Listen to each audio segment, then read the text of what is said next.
औक़ाफ़ board के अंधाधुन कारोबार के ख़िलाफ़ तहरीक औक़ाफ़ मैदान में। औक़ाफ़ बोर्ड की अंधाधुन कारोबार 3 साल से तहरीक औक़ाफ़ बराबर ताक़ुब कर रही है, मेम्बरान से मिल रही है, मेम्बरान को सारी बातें बता रही है। उसके बावजूद भी मेम्बरान कुछ करने के लिए तैयार नहीं है।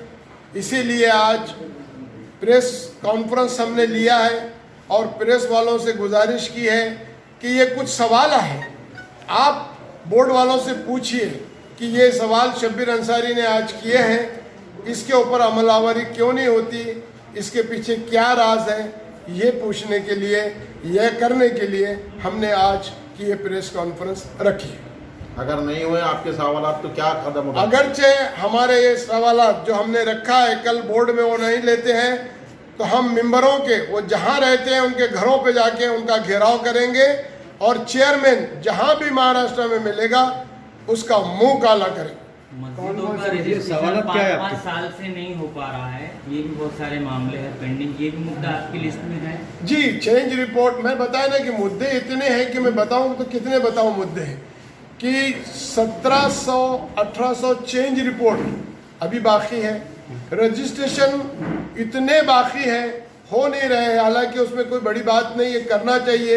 ये गप्पा मारते हैं कि रजिस्ट्रेशन इतने हो गए, उतने कर दिए, फिर इतने पेंडिंग क्यों है रजिस्ट्रेशन? शब्बीर भाई, अक्सर होता ऐसा है कि वक्फ बोर्ड के लिए आवाज़ें बहुत उठती है, लेकिन कुछ वक्त के बाद ये होता है कि वो आवाज़ें दब जाती हैं। कहा यह जाता है, आरोप ये होता है कि आवाज़ दबने की वजह ये कि कुछ लिया दिया जाता है, इसकी वजह से आवाज़ें दब जाती है। आप भी इस लिस्ट में हैं या आप कंटिन्यू जो है पत्रकार परिषद के बाद में आवाज़ उठी है, बाद में ये होता है कि पत्रकार परिषद खत्म होने के बाद कुछ दिनों बाद आवाज़ें दब जाती है, तो क्या आप भी हम माने कि उसी लिस्ट में हैं आप भी? तहरीक औक़ाफ़ एक ऐसी है जिसकी मिसाल मैंने आपको दिया हूँ और जिसका काम भी आपको बतलाया हूँ। तहरीक औक़ाफ़ किसी से दबने वाली, डरने वाली नहीं है, खुल करके बोलती है। ना ही वो किसी को ब्लैकमेल करने के लिए बाहर आई है, ना ही किसी को डराने के लिए आई है। वो तो सिर्फ अल्लाह का खौफ और डर रख करके हमारे बाप दादा और दादाओं ने जो ज़मीनात हमारे लिए रखी थी उसका तहफ़्फ़ुज़ करने के लिए निकली। ठीक, सर, ये तीन सवाल कौन से आपके? तीन सवाल हमारे ये कि शेरूर की जो कमेटी चुनी गई है उसकी चेंज रिपोर्ट क्यों नहीं दी जा रही है, एक। दूसरा जो है कि जालना में जामा मस्जिद की 300 एकड़ ज़मीन है, वो 300 एकड़ ज़मीन को 3 साल से हम कह रहे हैं कि उसके ऊपर कुछ कार्रवाई की जाए, बोर्ड की मीटिंग में रखा जाए। 3 साल से उसको बोर्ड की मीटिंग में रखा नहीं गया है। काली मस्जिद जालना की 27 एकड़ ज़मीन है जिसको हम कह रहे हैं कि बोर्ड में रखा जाए, उसको भी बोर्ड में रखा नहीं गया है।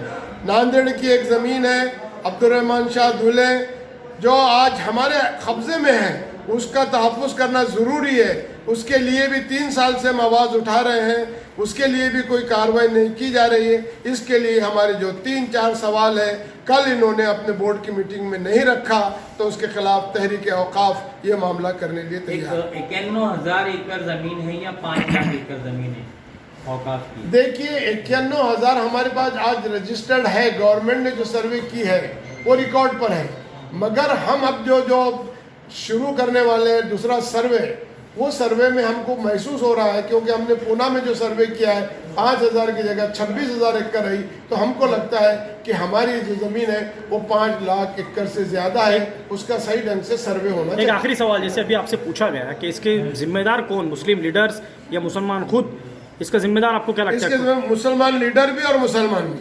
ठीक, आपका नाम? मेरा नाम शब्बीर अहमद अंसारी, बानी तहरीक औक़ाफ़।